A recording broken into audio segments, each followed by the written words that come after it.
Picture this, you're having a fantastic day. Everything is going as planned. Then suddenly, you run into a difficult person. Your day takes an unexpected turn when, out of the blue, you encounter someone who turns your tide. It could be a chronically worried colleague, an irritable neighbor, a brusque motorist, or an unreasonable client. The kind of meetup that has an uncanny ability to sour the sweetest of scenarios.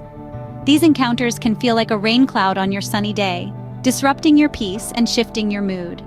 In life, it's inevitable that we cross paths with individuals who challenge our patience and understanding. These encounters can range from minor irritations to major disruptions and can leave us feeling drained, frustrated, even angry. Naturally, we might wish these difficult people would just disappear from our lives, but unfortunately, that's not how it works. Instead, we have to find ways to navigate these choppy waters. This situation sounds familiar, doesn't it? But don't worry, there are ways to manage and deal with difficult people. First off, it's important to understand why people can be difficult. Now let's dive into some of the reasons that may lead to difficult behavior. Some people act difficult due to personal issues that they may be dealing with. These issues could range from financial problems to relationship troubles, and these can sometimes spill over into their interactions with others. Another factor that can contribute to difficult behavior is stress. Stress is the silent conductor of a symphony of actions that often puzzle observers, and sometimes the very individuals they affect. When under its dominion, otherwise composed individuals can be triggered to exhibit behaviors that are out of character. When people are under a lot of pressure, they may not have the patience or the energy to interact with others positively or constructively. This can lead to them lashing out or being overly critical. Also, let's not forget about social skills, or, more accurately, the lack thereof. Not everyone has the same level of social skills. Some people may not understand or be aware of how their actions and words can affect others. Finally, certain personality traits can also lead to difficult behavior. For instance, some people may be naturally more aggressive or confrontational than others. Understanding the root cause of their behavior can help us approach the situation more effectively. Now, one of the first steps in dealing with difficult people is active listening. Active listening is more than just hearing words. It's about fully engaging with the speaker, understanding their point of view, and responding thoughtfully. Imagine it as a tennis match where the conversation is the ball. You need to keep the ball in play, volleying back and forth, showing interest, and asking questions. Active listening can help diffuse tension. When people feel heard, they're more likely to lower their defenses. It's like a magic spell that transforms the beast into a prince. Empathy is a crucial part of active listening. When we show understanding, we're not necessarily agreeing with the other person, but we're validating their feelings. This helps to create a safe space where constructive dialogue can happen. So next time you encounter a difficult person, remember to listen, to understand, and to empathize. Active listening can turn a heated exchange into a constructive conversation.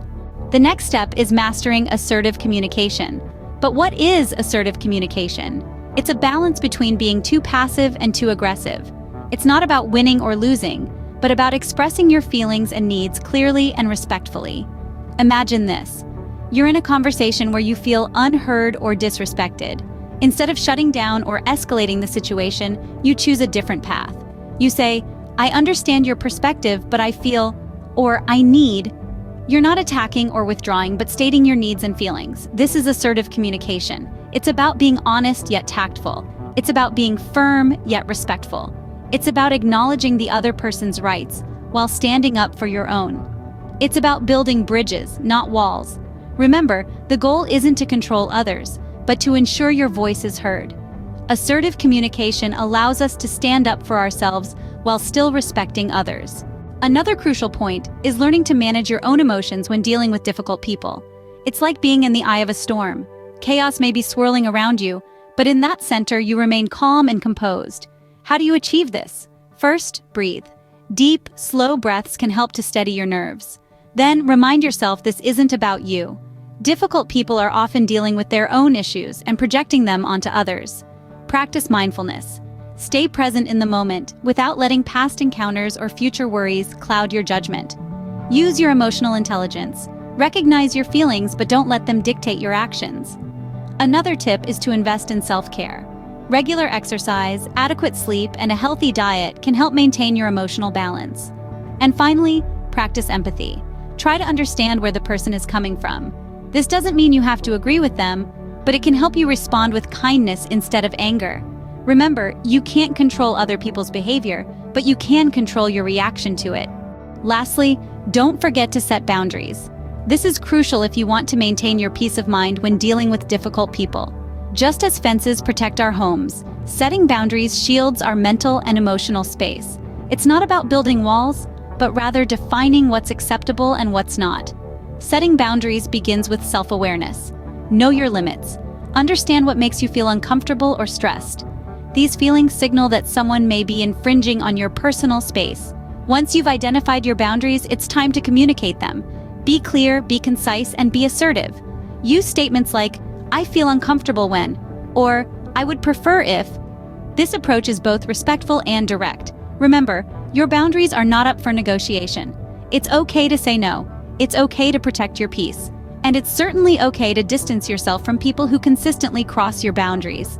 Setting boundaries helps create a respectful and balanced relationship.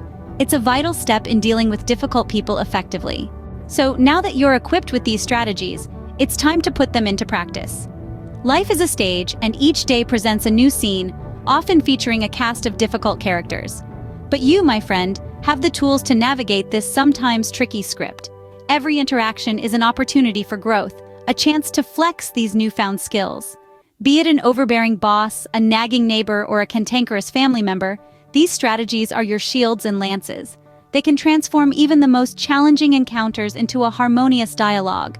Remember, the goal isn't to change others, but to improve how we respond to them, and in doing so, enhancing our relationships and enriching our lives.